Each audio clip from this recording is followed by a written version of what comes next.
Halo pemirsa, assalamualaikum warahmatullahi wabarakatuh. Selamat jumpa lagi di channel kami Nasan Elektronik Parabola.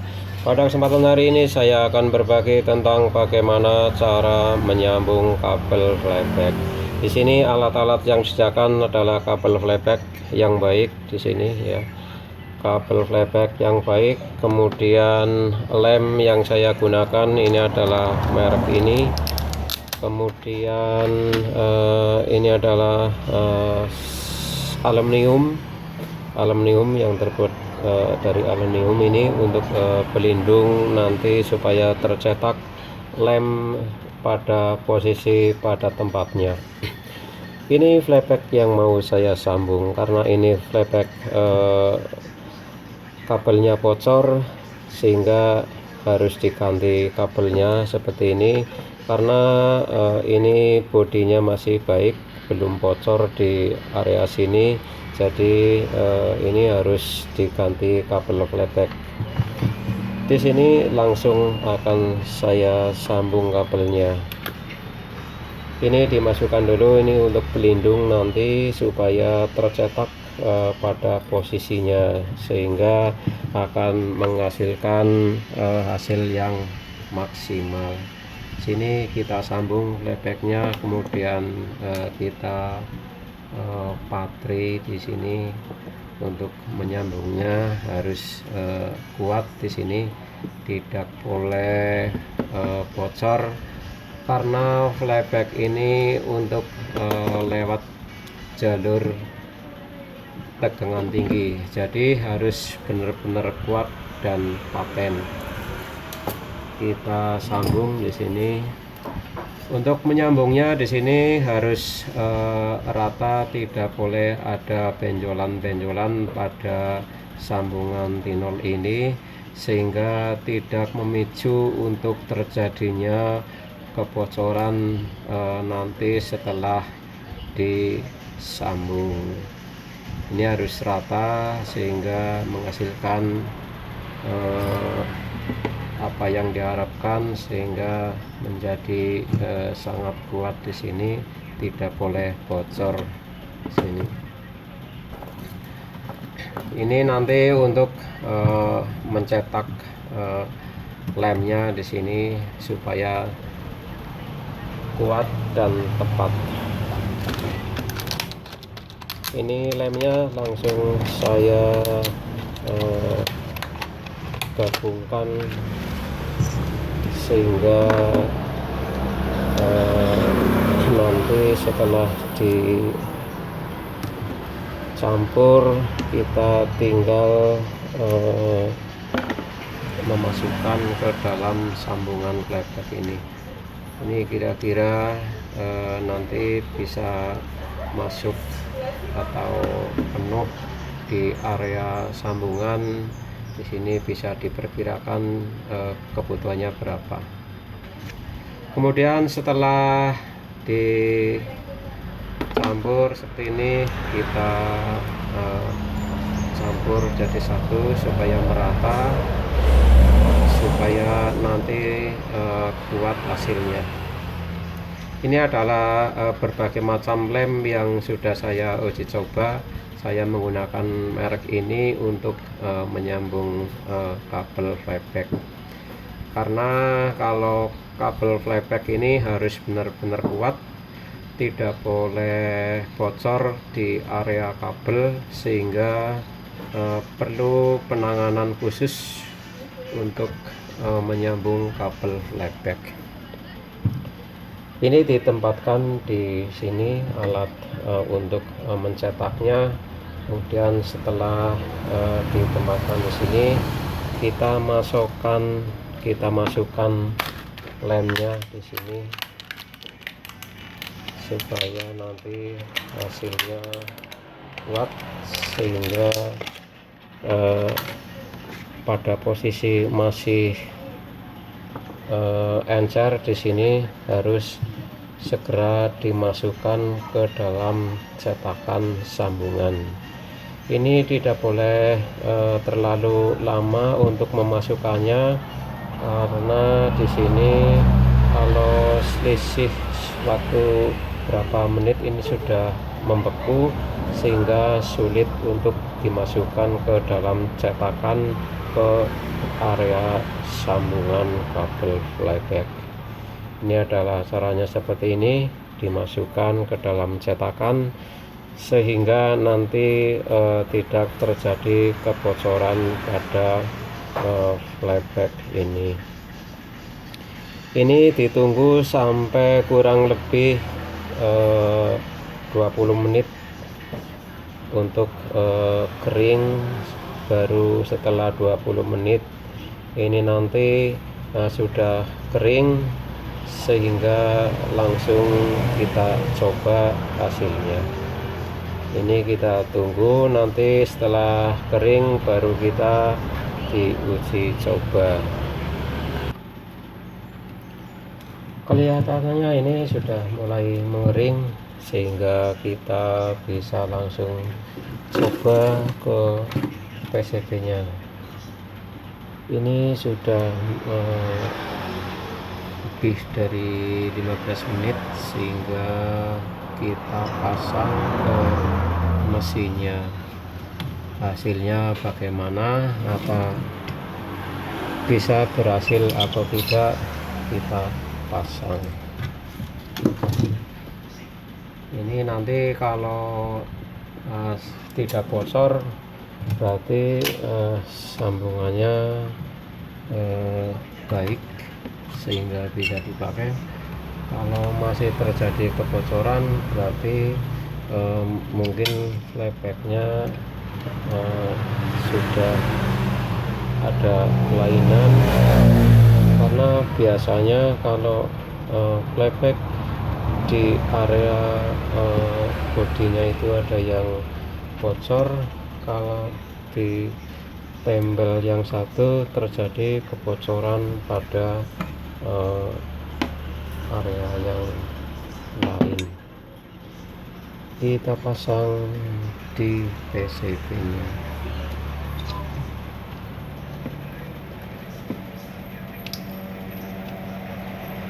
Ini kakinya tidak pas, jadi perlu dicari-cari lubangnya untuk menempatkan posisi kakinya. Kita putri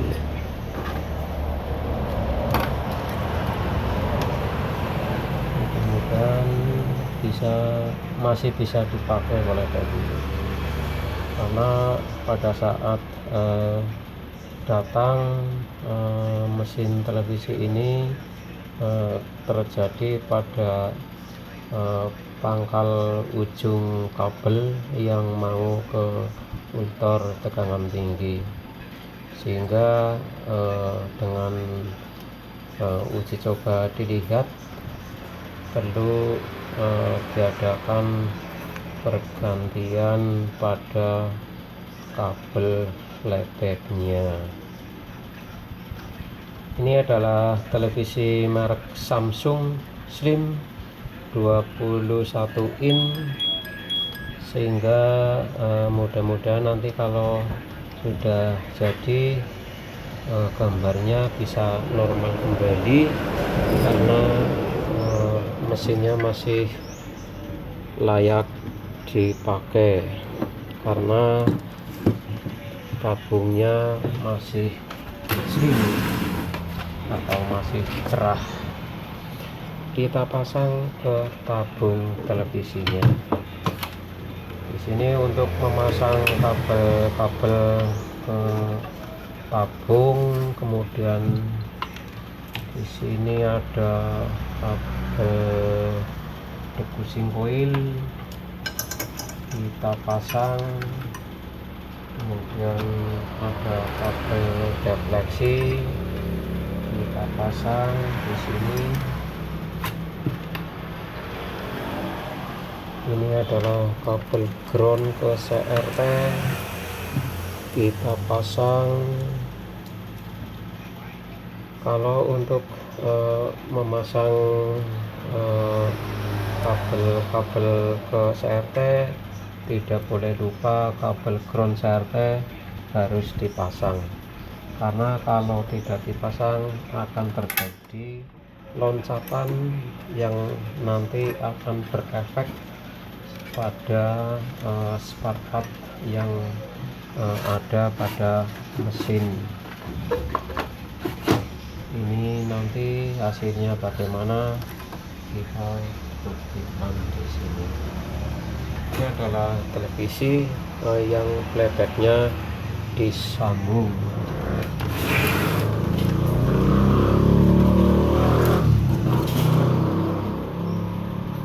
Masih bocor atau tidak, kita coba.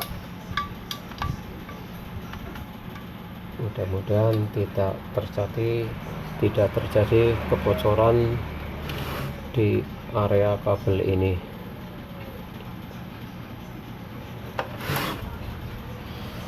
Kita pasang ring pelindung kabel playback, karena kalau tidak dipasang ring ini nanti kabel playbacknya akan tersentuh oleh kabel yang lain sehingga terjadi loncatan bunga api yang akan berpengaruh terhadap gambar berkedip-kedip atau mungkin terjadi kebocoran pada ini akan loncat pada spark plug yang lain, sehingga perlu dipasang ring pelindung kabel playback.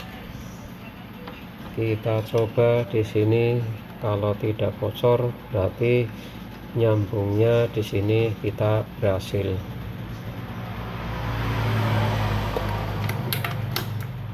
Dihidupkan TV-nya, kemudian refleksinya ini belum dipasang, kita pasang dulu. Kabel refleksinya kita pasang untuk mengetes sambungan playback ini berhasil atau tidak. Kita coba.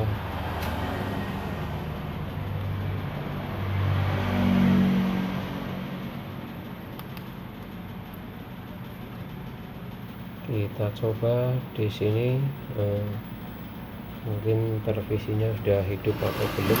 Kita cek ke depan, masih berkedip-kedip, mungkin ada kerusakan yang lain di sini.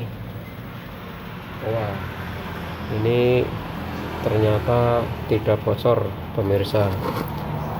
Di sini televisinya tidak bocor kabelnya pada posisi sambungan playbacknya.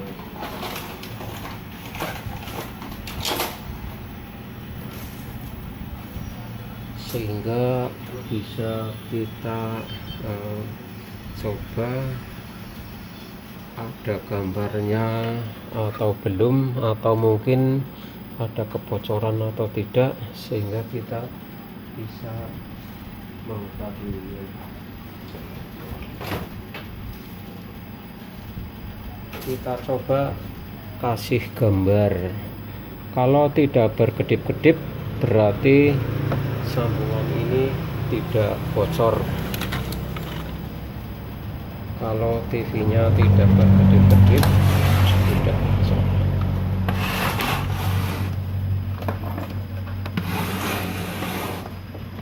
Nah, ini pemirsa, jadi cara nyambung kabel playback caranya seperti itu. Ini bisa menghasilkan gambar di sini sehingga bisa normal kembali, karena kita melakukan sambungan pada kabel playback sehingga bisa normal kembali TV-nya dengan baik. Karena untuk penggantian kabel playback ini perlu penanganan khusus, karena kalau tidak baik ini akan terjadi loncatan atau kebocoran pada kabel tersebut, sehingga TV-nya akan bocor lagi kalau tidak kuat. Kalau dilakukan seperti ini mudah-mudahan TV-nya awet, karena menggunakan lem yang sudah biasa dipakai, sehingga kita tahu bahwa lem ini bisa untuk menyelesaikan masalah menyambung kabel playback. Demikian sekilas info tentang bagaimana cara menyambung kabel playback sehingga menghasilkan hasil yang memuaskan, karena ini adalah cara yang sangat diperlukan sekali untuk melakukan servis. Biasanya dilakukan setelah kita mencari playback jauh atau mungkin perlu waktu yang lama, sehingga kita bisa mencari solusinya. Bagaimana caranya adalah seperti ini, dengan menyambung kabel playback. Terima kasih atas perhatian pemirsa semua. Untuk pemirsa yang kiranya video ini bermanfaat, jangan lupa silakan subscribe, share, like, komen. Aktifkan lonceng notifikasi agar tidak ketinggalan info teraktual dari video kami berikutnya. Terima kasih. Assalamualaikum warahmatullahi wabarakatuh.